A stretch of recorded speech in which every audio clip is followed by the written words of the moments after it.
Okey, balik pada pengajian kita. Okey. Jadi kalau kita dah buat satu maknanya seseorang itu dah buat satu dosa, maka Allah Subhanahu Wa Taala itu akan tulis satu saja. Sedangkan kalau satu orang tu buat amalan kebaikan, ratio dia adalah 1/700. Okey. Kalaulah seorang itu dah buat dosa, macam mana dia nak padamkan dosa itu balik? Macam mana cara dia nak padam dosa itu balik? Ada 7 cara. Ada 7 cara. Ada 7 cara bagaimana Allah Subhanahu Wa Taala akan menghapuskan dosa-dosa yang telah dibuat oleh hamba-Nya. Yang pertama, dengan seorang itu dia sendiri minta kepada Allah Subhanahu Wa Taala. Dia sendiri bertaubat, ya Allah, ya Tuanku, ampunkanlah dosa aku ya Allah. Ampunkanlah dosa aku ya Allah. Kalau dia ada buat kesalahan dengan manusia, dia kena minta halal dengan manusia tu. Kan? Ampunkanlah dosa aku ya Allah. Ampunkanlah dosa aku ya Allah. Kan? Tuan sendiri itu minta, tuan diri itu minta. Sebab tu disuruh kita, digalakkan kita untuk selalu bertaubat. Allah Subhanahu Wa Taala sebut dalam Quran, tubu ilallahi taubatan nasuha. Hendaklah kamu sentiasa bertaubat kepada Allah dengan sebenar-benar taubat. Surah At-Tahrim ayat ke-8. Surah At-Tahrim ayat ke-8 ya. Allah sebut itu. Yang keduanya, macam mana cara Allah Subhanahu Wa Taala boleh menghapuskan dosa-dosa kita? Yang keduanya dengan kita membuat amalan, dan amalan itu ada kelebihan menghapuskan dosa. Ada amalan yang dia dapat pahala saja, ada amalan yang dia dapat pahala dan dia akan menghapuskan dosa-dosa. Antaranya apa? Puasa bulan Ramadan. Itu beza puasa bulan Ramadan dengan puasa bulan-bulan lain. Puasa bulan lain dapat pahala. Puasa bulan Ramadan boleh pahala dan penghapusan dosa. Nabi sebut dalam hadis Nabi, man shama ramadana imanan wa ihtisaban ghufira lahu ma taqaddama min dhanbi. Siapa yang berpuasa pada bulan Ramadan akan diampunkan dosa-dosa yang telah lalu dengan iman. Walaupun tak sebut, membuat amal-amalan. Antara lain apa? Beruduk. Beruduk ni menggugurkan dosa-dosa kita. Ambil uduk Ambil uduk tu menggugurkan dosa-dosa kita. Itu antara amalan. Antaranya apa? Salam. Bersalaman ni. Salam ni apabila kita berjabat tangan dengan kawan kita, laki-laki perempuan ya, suami ke apa semua, gugur dosa bercelah-celah jari ni. Walaupun tak payah sebut. Salam tu sendiri. Yang pertama tadi, cara Allah nak hapuskan dosa dengan kita minta. Yang kedua, kita buat amalan yang ada penghapusan dosa juga. Amalan. Antara lain apa? Majlis ilmu. Majlis ilmu macam ini ni, bukan saja boleh pahala, tapi dihapuskan dosa-dosa tu. Itu majlis ilmu. Sebab tu langkah dalam hadis Nabi, langkah kaki kanan ditulis kebaikan, langkah kaki kiri dihapuskan kejahatan-kejahatan. Syabas dan tahniah ibu-ibu kat sekalian kan. So kita kita syabas dan tahniah. Kita duduk dalam majlis ilmu. Mudah-mudahan Allah rezekikan sampai akhir hayat kita, insya-Allah. Amin. Yang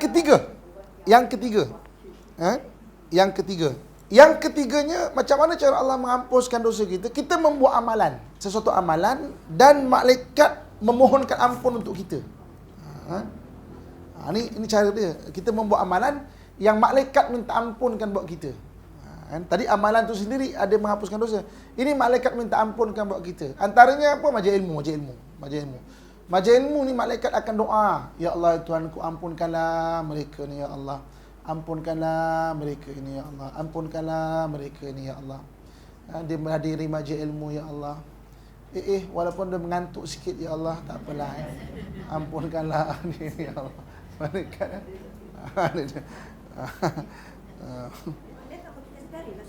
tanpa kita sedari. Surah Ghafir ayat ke-7. Surah Ghafir.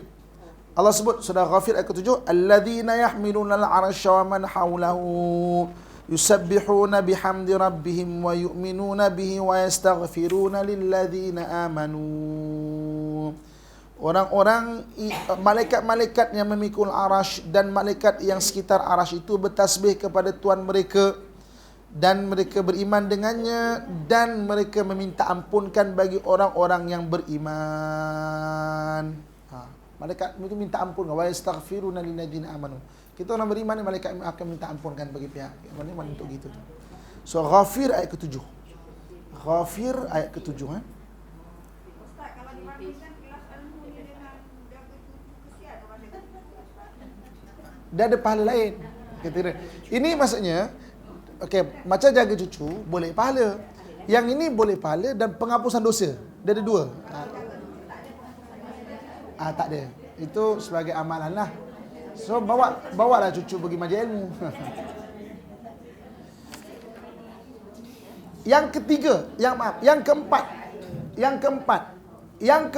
macam mana Allah Subhanahu Wa Taala nak boleh berikan ampuskan dosa-dosa kita, iaitu kita membuat amalan yang didoakan oleh makhluk-makhluk yang lain. Makhluk lain mohon ampunkan pada kita tu, makhluk-makhluk lain. Apa contohnya? Dalam hadis Nabi SAW, majlis ilmu juga majlis ilmu kan. Majlis ilmu ni didoakan oleh para malaikat hatta hutani fil bahar, sehingga ikan-ikan di lautan pun mendoakan. Ikan-ikan di lautan pun mendoakan kita. Jadi itu kelebihan maknanya makhluk-makhluk lain. Kita berbuat kebaikan kepada makhluk-makhluk yang lain. Kucing ke kan, maknanya benda tu mendoakan kita. Yang kelima macam mana? Yang kelima daripada anak yang soleh ataupun zuriat-zuriat yang soleh yang mendoakan kita. Kubur ni dia ada dua bentuk dia. Satu, kubur yang bercahaya. Maksudnya apa? Penuh dengan amalan-amalan yang dikirimkan oleh anak-anak keturunan. Yang satu gelap. Yang gelap tu macam mana? Kubur yang telah dilupakan oleh anak-anak dia. Ketika itu dia hanya mengharapkan amalan daripada dia sendirilah. Dia sendiri. Mungkin ada wakaf dia ke, mungkin ada ilmu manfaat. Tapi yang terus didoakan. Sebab itu ibu-ibu kakak sekalian, orang Arab dia kan faham benda ni. Sebab tu orang Arab dia ada berikan diri dia tu dengan nama keluarga dia. Contoh macam As-Saghaf lah kan. Contoh macam Bafadal lah kan. Bajrai lah, apalah ujung-ujung tu kan. Bin Laden lah. Supaya apa? Dia tahu, aku ni keturunan Bin Laden. Jadi kalau dia kata aku ni keturunan apa? Keturunan apa, Bafadal ke apa kan? Kalau dia kata berdoa, ya Allah, aku ampunkanlah segala datuk-atuk aku daripada ni Al-Attas lah, apa nah kan. Sebab tu orang Arab dia ada nama keluarga tu. Kita boleh bagi nama keluarga kan, bagus. Biar apa tahu? Biar anak cucu kita mesti kenang kita ni. Kan? Ya Allah Tuhanku, berbola apa nama keluarga kita kan? Shah Alami kan itu. Semua Shah Alami kan. Kalau ini kalau kita datang kan macam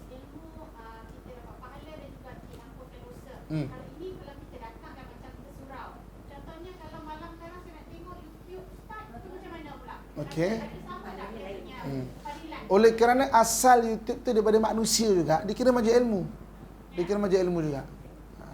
Maka boleh dekat TV, kat radio kan. Sebab asal tu manusia juga.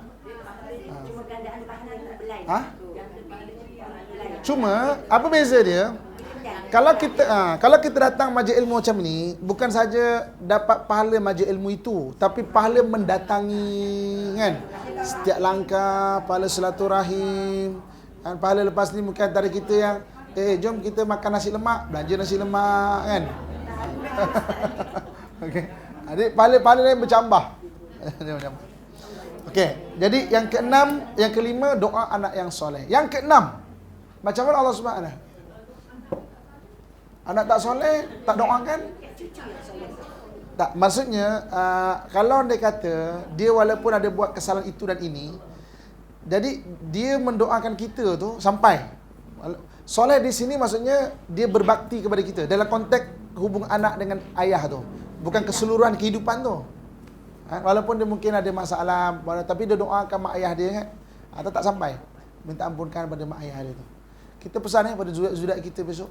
Lepas tu orang Arab dia ada nama keluarga. Bila dia sebut nama keluarga, semua atuk-atuk semua sampai. Semua dapat. Untung kan. Kita orang Melayu kita tak ada nama kita, lupa. Nama moyang pun tak ingat dah siapa. Ingat tak lupa dah. Okey. Okey, nanti ada ni bab yang seterusnya. Tunggu. Okey, yang keenam. Yang keenam ni macam mana Allah Subhanahu Wa Taala boleh menghapuskan dosa-dosa kita, dosa-dosa seorang yang telah dibuat. Yang keenam dengan doa muslimin muslimat. Ni tadi ya. Sebab itu hari ni solat Jumaat kan? Solat Jumaat Bayangkan ibu-ibu kakak-kakak sekalian, katakanlah ya. Okey. Kita bermula daripada Johor lah Johor. Pukul 1 Zuhur, solat Zuhur baca khutbah. Ni Jumaat tadi baca khutbah. Start pukul 1. Pukul 1 dia baca khutbah dan syarat khutbah mendoakan muslimin muslimat sekalian. Pukul 1. Maka pukul 1 sukulah katakan start doa Allah maghfir lil muslimin wal muslimat. Okey. Dekat Melaka dah naik sikit waktu. Kan? Maka habis Johor, Melaka start doa untuk muslimin muslimat sekalian. Kan? Habis kemudian Selangor dah naik sikit waktu. Naik sampai Perlis dah naik waktu. Okey. Naik sampai Thailand. Kan? Thailand, kemudian naik sampai Pakistan, India. Pakistan, India tu beza 3 jam lebih kita. Jadi maksudnya 3 jam tu doa muslim-muslimat tak putus. Naik sampai ke Mekah. Mekah sini beza 5 jam, 6 jam. Okey? Doa muslim-muslimat sekalian tak putus selama 5 jam. Naik lagi sampai atas, sampai Maghrib, sampai Libya, sampai Tunisia, sampai Maghribi. Sini Maghribi beza 8 jam. 8 jam. 8 jam tu tak putus. Naik sampai Eropah lagi, tak putus lagi. Maknanya hari Jumaat ni perjalanan waktu tu mendoakan muslimin muslimat sekalian tu. Sebab tu untung siapa orang beriman muslimin muslimat didoakan oleh orang lain dan permohonan ampun tu bergerak. Tu doa daripada muslimin muslimat sekalian. Dan yang terakhir, Allah Subhanahu Wa Taala boleh beri atas kasih sayang Allah. Tak ada siapa mohon, tak ada siapa minta, tapi Allah nak beri. Allah nak beri. Tu kasih sayang Allah. Ini Allah sebut bahawa iyasha ghufira wa in yasha uziba. Kalau Allah kendaki Allah boleh ampunkan, kalau Allah kendaki Allah boleh azab seorang itu. Dia ikut Tuhan. Allah tu mengampunkan sesiapa yang Allah Subhanahu Wa Taala kendaki. Atas kasih sayang Allah Subhanahu Wa Taala lah. Yang mungkin Allah saja yang tahu. Itu 7 cara macam mana Allah Subhanahu Wa Taala menghapuskan dosa-dosa.